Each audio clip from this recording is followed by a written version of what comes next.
The sound of laughter snapped me out of my disbelief. Dozens of strangers were setting up picnic tables on my private land, right behind my home. Children ran through my carefully maintained meadow, grills smoked, music blared. And there she stood, Karen, clipboard in hand, directing people where to park their SUVs and minivans as if she owned the place, as if this was community property. "Excuse me," I said, my voice barely audible over the chaos. "This is private property." She turned to me, not a hint of concern in her eyes. Just that smug, condescending smile I would come to know all too well.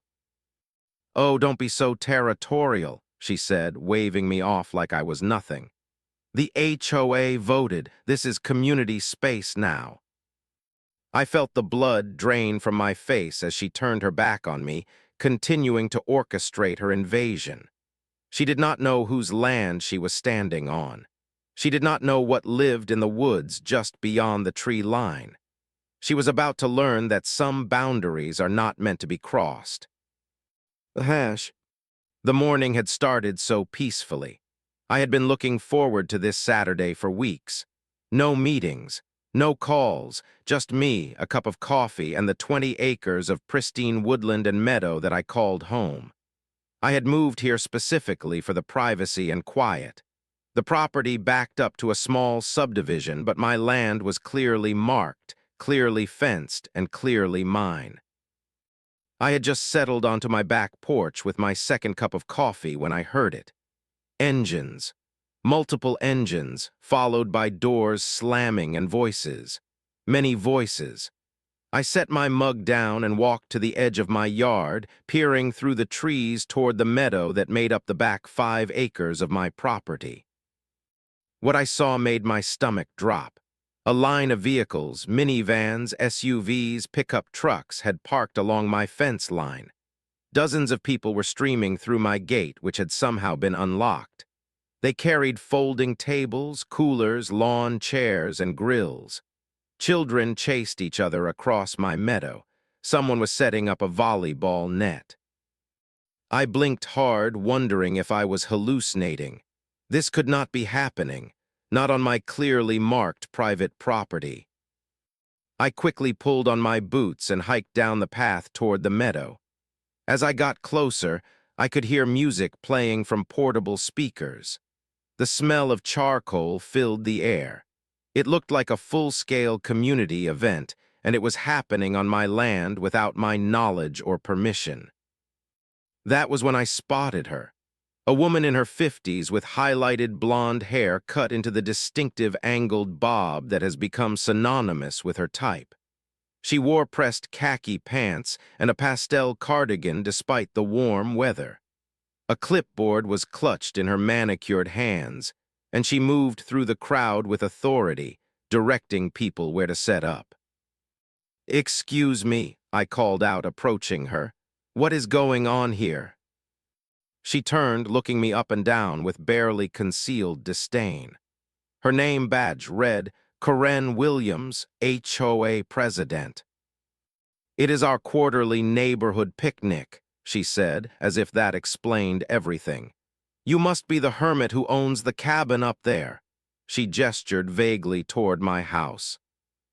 "This is private property," I said, trying to keep my voice level. "You cannot just hold an event here without permission." Karen laughed, a short, dismissive sound. "This field has been unused for years. The HOA board voted last month to designate it as community recreational space. We sent notices." "Notices? I never received any notice. And you cannot just vote to use someone else's private property," I said, my voice rising despite my efforts to stay calm. "This land is deeded to me. It is clearly fenced and marked." Karen sighed as if dealing with a particularly slow child. "Look, everyone is already here. We have 50 families. The food is being set up.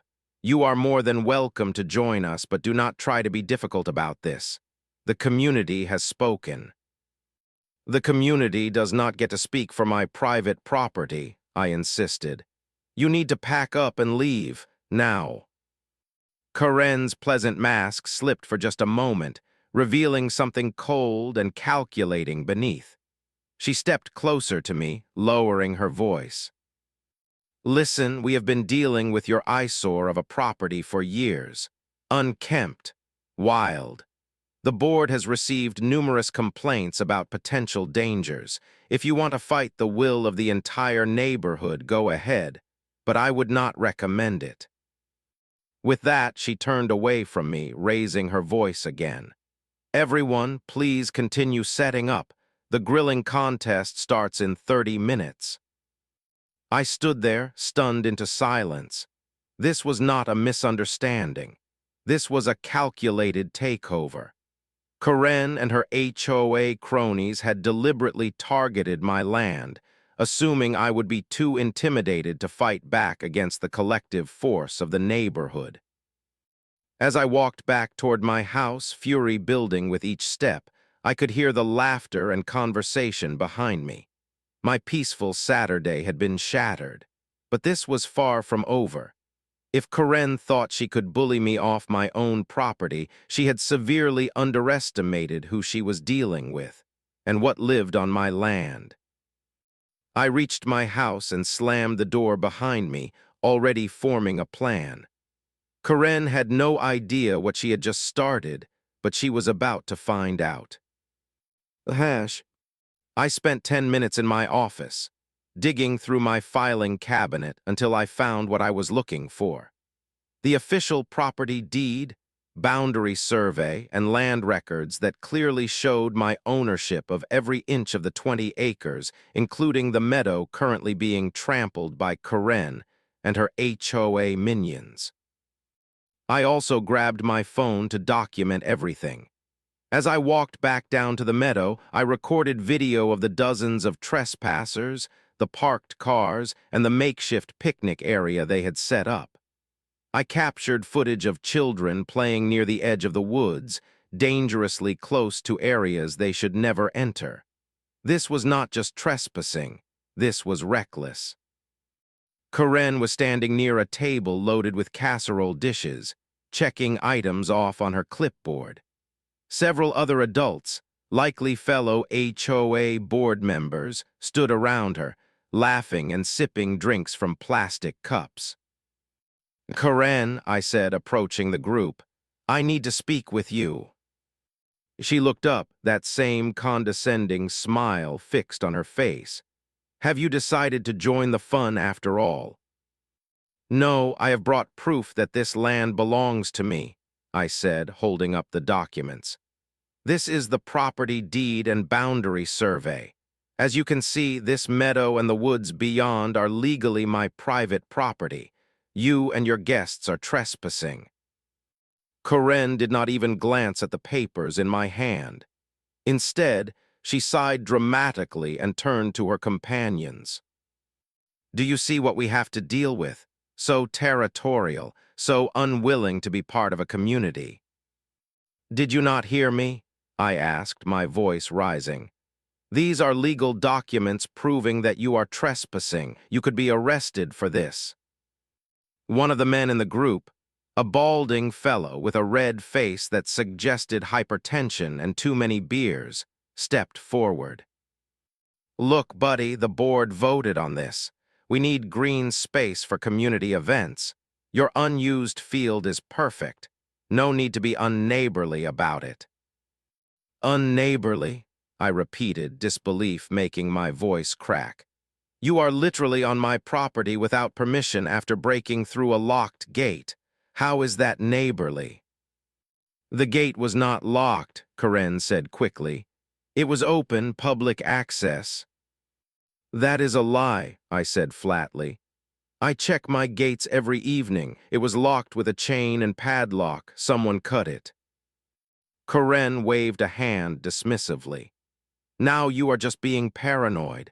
The HOA has determined that this undeveloped space falls under our expanded Commons initiative. If you had attended any meetings, you would know this. I am not part of your HOA, I said through gritted teeth. My property predates your subdivision. I am not subject to your rules, your votes, or your expanded anything. By now, several picnickers had stopped their activities to watch the confrontation. I could feel dozens of eyes on me as Karen continued to dismiss my legitimate concerns. "The fact is," she said, raising her voice to ensure others could hear, "you are the only person who has a problem with this community event. Everyone else understands the value of sharing resources for the greater good." "It is not sharing when you take without asking," I countered. "And these are not communal resources. This is private property." Karen looked around at the gathered crowd, many of whom were now watching with interest. She smiled, playing to her audience. "I think we all know that sometimes one person has to make a sacrifice for the good of many, especially when that one person is not using what they have been blessed with." Murmurs of agreement rippled through the crowd. I stood there, deed in hand, watching as my legal rights were dismissed by a mob led by a woman with a clipboard and delusions of authority. "You have exactly 1 hour to pack up and leave," I said finally, my voice cold and steady. "After that, I am calling the sheriff, and trust me when I say you do not want to be here when darkness falls." Karen laughed. She actually laughed in my face. "Are you threatening us?" Everyone heard that. Did everyone hear him threaten a group of families enjoying a community event? More murmurs spread through the crowd, now with an edge of hostility directed at me. I had become the villain in Karen's narrative, the selfish landowner unwilling to share with deserving families. Without another word, I turned and walked away, the sound of resumed laughter and conversation at my back. But I was not defeated, not by a long shot. They thought they knew what they were dealing with. They had no idea. Back at my house, I called the county sheriff's office. I explained the situation: trespassing, property invasion, destruction of a lock and chain. But the response was exactly what I expected. "Sir, this sounds like a civil dispute between neighbors," the dispatcher said. "If there is no immediate danger or threat of violence, we suggest you try to resolve this amicably." "There are 50 people on my private property who refuse to leave," I said, frustration evident in my voice. "Is anyone being violent or destructive?" "They destroyed my lock to get in." "Do you have proof of that?" I sighed, "No." "Then it is your word against theirs. You will need to document everything and pursue this through appropriate civil channels." By the time I hung up, I had realized that law enforcement was not going to help me today. I would need to handle this situation myself, and perhaps that was for the best. What Karen and her HOA crowd did not know, what no one in the subdivision knew, was exactly what I kept on my property, deep in the secluded wooded section beyond the meadow. For the past 3 years, I had been part of a state-approved wolf conservation program. On my property, in a specialized, secure enclosure, lived a breeding pair of gray wolves. It was all perfectly legal, meticulously documented, and regularly inspected by wildlife authorities. I had all the necessary permits, specialized training, and proper containment facilities. The wolves were not pets. They were semi-wild animals, part of a breed and release program aimed at helping restore wolf populations in suitable wilderness areas. They were magnificent creatures, powerful, intelligent, and completely unsuited to unexpected encounters with humans, especially excited children running and making noise. Normally, I kept them in the deeper part of the property, well away from any possibility of human contact. Their enclosure was large, comfortable, and secure. But the meadow where Karen's picnic was taking place backed up uncomfortably close to the outer edges of the wolves' territory. And with the unusual activity, smells of food, and unfamiliar noises, I had no doubt they were aware of the intrusion. As I stood on my back porch, contemplating my next move, I noticed a change in the atmosphere of the picnic. A hush had fallen over one section of the crowd. Then I heard it, a distinctive primal howl that echoed through the trees. One of the wolves had moved to the edge of the tree line, curious about the chaos in the meadow. I could just make out its silvery form at the forest edge. It was not aggressive, merely observant, watching the strange creatures invading its territory. The reaction was immediate. A child spotted the wolf first, pointing and screaming. Parents grabbed their children. People backed away, confusion and fear replacing the festive atmosphere. And there was Karen, standing frozen, her clipboard clutched to her chest, staring in disbelief at the wolf watching calmly from the tree line.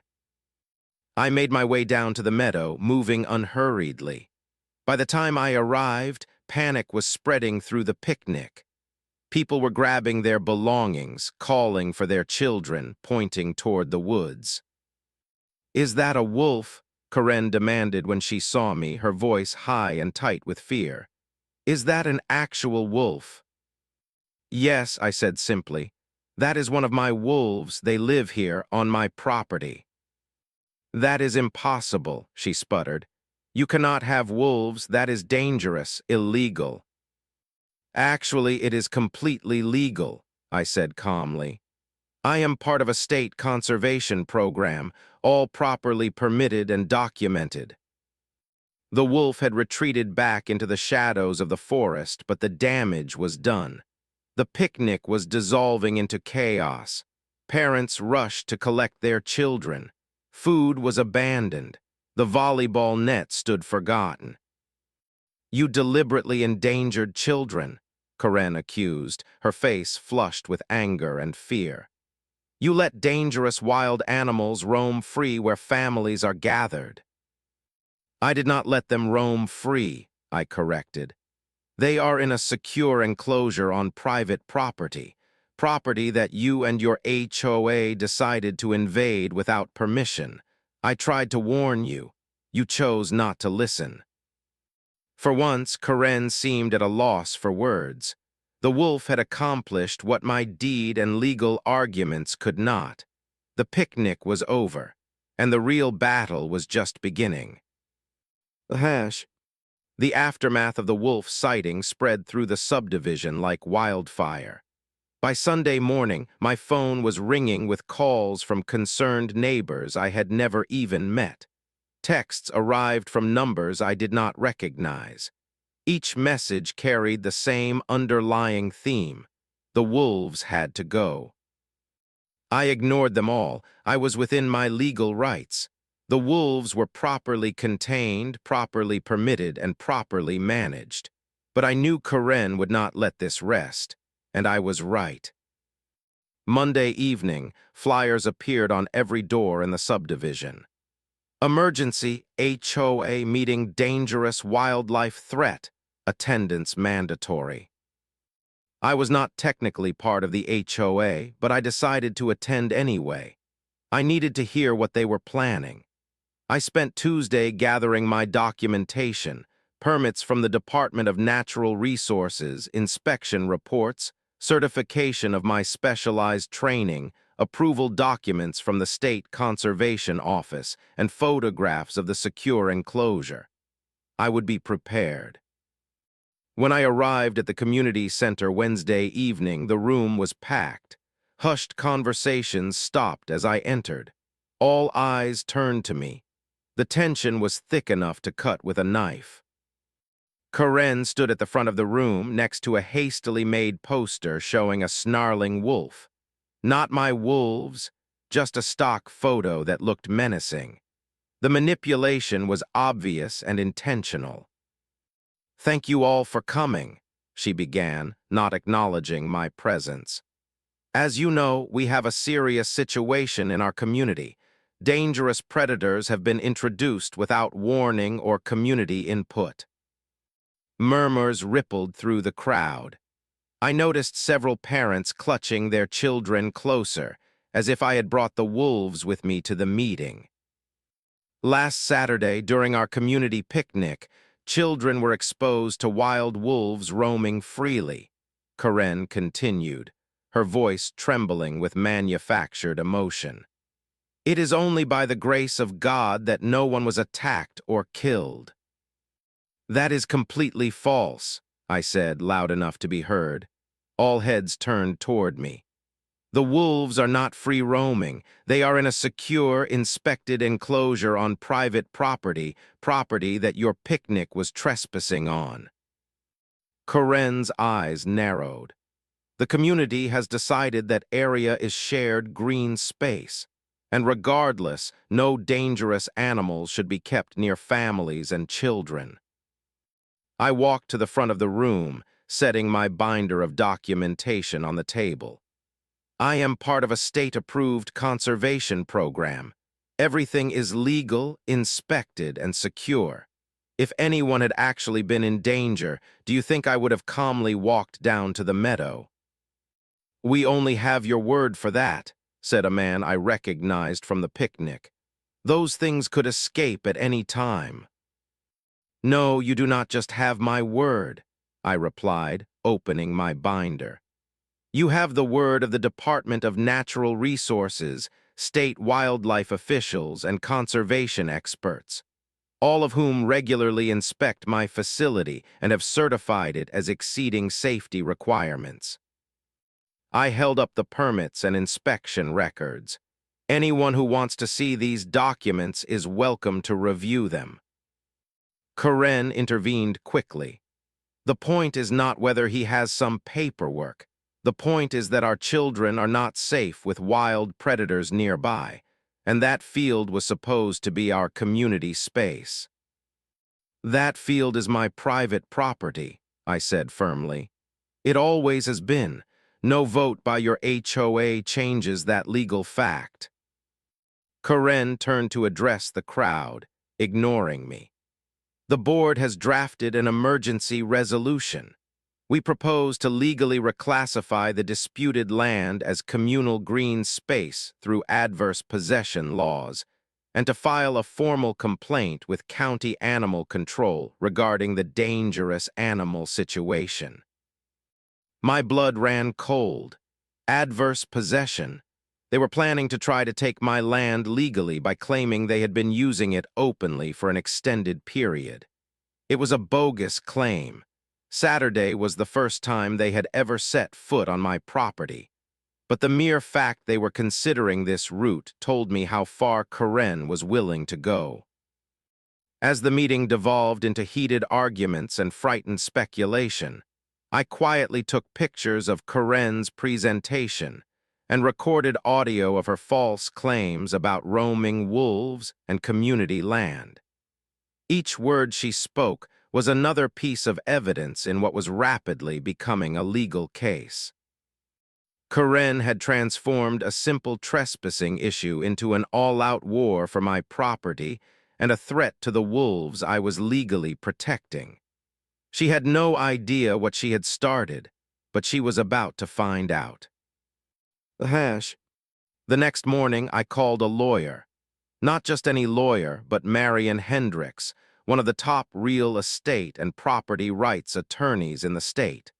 Her reputation for destroying overreaching HOAs was legendary. After explaining my situation, she agreed to meet with me that afternoon. Bring everything, she instructed over the phone. Deeds, permits, recordings, photos, everything. Marion's office was exactly what I expected, pristine, professional, and intimidating. The wall behind her desk displayed framed newspaper articles about cases she had won. Several featured HOA disputes. For 2 hours, we reviewed my documentation. She examined the property deed, the conservation program paperwork, the wolf permits, and the videos I had taken of the picnic and the HOA meeting. You have a strong case, she said finally, leaning back in her chair. Multiple cases actually, trespassing, defamation, harassment, and their adverse possession claim is laughable. You need continuous use for years, not one afternoon picnic. So what do we do? I asked. We strike hard, we strike fast, and we strike from multiple angles, Marion said, a predatory gleam in her eyes that reminded me oddly of my wolves. First, we send cease and desist letters to every member of the HOA board individually. Then we file formal complaints with the county regarding the trespassing and damaged lock. We contact the state wildlife agency to document that they are interfering with a sanctioned conservation program. And we hire a licensed surveyor to reaffirm your boundaries and document any damage they caused. Over the next week, Marion's plan went into action. Certified letters were delivered to each HOA board member. The surveyor came out and not only reconfirmed my boundaries, but discovered something disturbing. Several of my no trespassing signs had been deliberately removed, and a section of fencing had been cut in a different location from the main gate. This was not a one-time impulsive action. This was a calculated effort to undermine my property rights. The wildlife agency sent an inspector who reaffirmed that my wolf enclosure was secure and properly maintained. They issued a letter stating that the conservation program was valuable and should continue without interference. The HOA's response was predictable. Karen had the board issue me a series of violation notices claiming my property was not in compliance with HOA standards, everything from excessive wild vegetation to unauthorized structures to dangerous conditions. Each notice came with a fine. The first was for $250. The second was $500. The third was $1,000. Marion laughed when I forwarded them to her. They genuinely do not understand that you are not part of their HOA. This is legally meaningless, but it does demonstrate harassment, which strengthens our case. She drafted responses to each notice, formally explaining that as a non-HOA property that predated their subdivision, their rules had no legal authority over my land. She also included a counter-demand for them to cease all communication except through legal channels. The situation escalated when Karen attempted to have county animal control officers inspect my property. They arrived one morning, apologetic but explaining they had received multiple complaints about dangerous animals. I showed them my permits, introduced them to the wolves from a safe distance, and let them inspect the enclosure. They left satisfied, but the incident made me realize how far Karen was willing to go. She was not just trying to take my land. She was trying to have my wolves removed or destroyed. That was the final straw. The next day, Marion filed a formal lawsuit against the HOA and Karen personally, citing trespassing, defamation, harassment, attempted theft of property through false adverse possession claims, and intentional infliction of emotional distress. This is no longer a neighborhood dispute, Marion told me as she filed the paperwork. This is a legal battle that will set precedent, and we are going to win. News of the lawsuit spread through the subdivision like a brush fire. What had started as Karen's attempt to bully me had become a legal case that could potentially cost the HOA and its members thousands of dollars. And suddenly, Karen's support began to crumble. 2 weeks after the lawsuit was filed, I received a call from Marion. "Something interesting is happening," she said. 3 HOA board members have resigned in the past week, and I just got a call from a man named David Thompson. He is the HOA treasurer, and he wants to meet without Karen. The meeting was arranged for the following evening at Marion's office. David arrived looking nervous, constantly checking his phone as if worried about being discovered. "I want to be clear," he began. "I am here as an individual homeowner, not representing the board. What Karen has done, it has gone too far. Many of us never approved the picnic location. She told us you had given permission."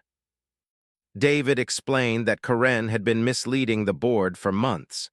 She had shown them a forged email supposedly from me, granting permission to use the meadow. The lock cutting, the sign removal, these were actions Karen had taken with a small group of loyal followers, not board-approved actions. "Most of us had no idea your property was not part of the HOA," he admitted. "Karen has been telling everyone for years that the entire area falls under our jurisdiction." By the end of the meeting, David had provided us with internal HOA emails, meeting minutes, and financial records showing Karen had been operating beyond her authority for years, using HOA funds for personal vendettas against homeowners who opposed her. "There is one more thing," David said as he was leaving. "Karen has called an emergency session for tomorrow night to vote on hiring a specialized attorney to counteract your lawsuit, but I do not think she will have the support she expects." The next evening, I attended the HOA meeting with Marion by my side. The atmosphere was charged with tension as we took seats in the back. Karen stood at the front, a forced smile on her face that faltered when she saw us. "This is a closed board meeting," she began. "Only HOA members may attend." "Actually," said David, standing up, "I invited them. And according to our bylaws, board meetings are open to anyone with a direct interest in the agenda items. I believe a lawsuit against us qualifies." Karen's face flushed red, but she continued with the agenda, finally reaching the point about hiring an attorney to fight my lawsuit. "We need to protect our community interests," she insisted. "This man is threatening our children with dangerous animals and refusing to acknowledge community land use rights." "Before we vote," David interrupted, "I think we should review some documents that have recently come to light." Over the next 30 minutes, David presented evidence of Karen's deception. The forged email, the unauthorized use of HOA funds, the false claims about my property being subject to HOA rules. "And finally," David said, "I have obtained a copy of the original subdivision plans filed with the county." He displayed a large map on the projection screen. "As you can see, the 20 acres in question were never part of our subdivision. They have always been a separate parcel, owned privately since before our houses were even built." The room erupted in angry murmurs. Board members turned to Karen, demanding explanations. Homeowners who had attended called for her resignation. Karen tried to regain control, her voice rising above the din. "This is a smear campaign. He is trying to divide us because he knows we are right." "Is that why you forged an email from him?" David asked, his voice calm but carrying. "Is that why you cut his lock and removed his signs? Is that why you filed false reports with animal control?" The room fell silent. Karen stood alone at the front, her clipboard clutched against her chest like a shield. "I move," said a woman I had never seen before, "that we immediately withdraw all claims against this gentleman's property, issue a formal apology, and accept Karen's resignation as HOA president." "Seconded," came a chorus of voices. Karen looked around the room, searching for allies and finding none. Her empire was crumbling before her eyes. "All in favor?" David asked. Nearly every hand in the room went up. Karen threw down her clipboard and stormed out of the meeting room, brushing past me without a glance. The vote was recorded. The motion passed. By the time we left that evening, Karen had been removed as HOA president. The lawsuit against me was being withdrawn, and a formal apology was being drafted. I had won, but the victory felt strangely hollow. The damage had been done to my property, to my peace of mind, and to the community itself. This had never been about land or wolves. It had been about power, and Karen had finally lost hers. The weeks following Karen's removal from the HOA board were surprisingly quiet. The formal apology arrived via certified mail, along with a check covering the cost of repairing my fence and gate. The lawsuit was settled out of court, with the HOA agreeing to pay my legal fees and a modest sum for damages. But the real satisfaction came in the form of a personal liability judgment against Karen herself. Marion had pursued the case against her individually, separate from the HOA settlement. The judge had been particularly displeased by the evidence of forged documents and false reports to animal control. Karen was ordered to pay damages for defamation, trespassing, and malicious interference. The final amount was substantial, enough to ensure she would remember her actions for years to come. I used part of the settlement money to enhance the wolf enclosure, making it even more secure and comfortable for its inhabitants. I added clearer signage around my property boundaries, including specific warnings about the conservation program and state penalties for trespassing. The new HOA board, led by David, established clear guidelines acknowledging that my property was separate and not subject to their rules. They organized a proper community picnic area within the subdivision itself, creating a space that actually belonged to them. For a few months, things settled into an uneasy peace. I would occasionally see neighbors walking along the public road that bordered one side of my property. Some would wave. Most would just look curiously toward the woods, perhaps hopping for a glimpse of the wolves that had caused such an uproar. Then, one Saturday morning, I noticed a moving truck in front of Karen's house. I walked down to the edge of my property, watching from a distance as furniture and boxes were loaded. Karen emerged from the house, directing the movers with the same officious demeanor she had once used to orchestrate her illegal picnic. She must have felt my gaze. She turned, looking directly at me across the distance that separated us. For a long moment, we stared at each other. Then, without a wave or nod, she turned back to the movers and continued her directions. By evening, the truck was gone. Karen's house stood empty, a sold sign prominent in the front yard. She had left without saying goodbye to anyone. According to David, who called to let me know, she had taken a job in another state. The HOA drama had apparently followed her, with several potential employers finding news of the lawsuit during background checks. That night, I walked through my meadow as the sun set. The grass had recovered from the picnic invasion. New saplings I had planted along the tree line were taking root. The land was healing. I continued into the woods, following the path to the wolf enclosure. As I approached, I heard them before I saw them, the soft padding of paws on forest floor, the quiet huffs of breath. Then they appeared, silver gray against the deepening shadows. The wolves approached the fence, watching me with their ancient, intelligent eyes. Not tame, not pets, but somehow connected to me through mutual respect and understanding.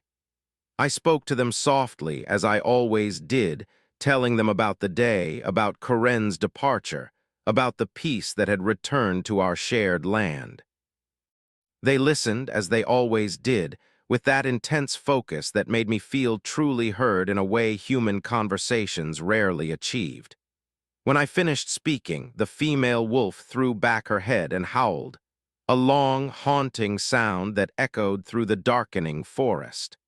The male joined her, their voices twinning together in a primal duet. I stood silently until they finished, the last notes fading into the night.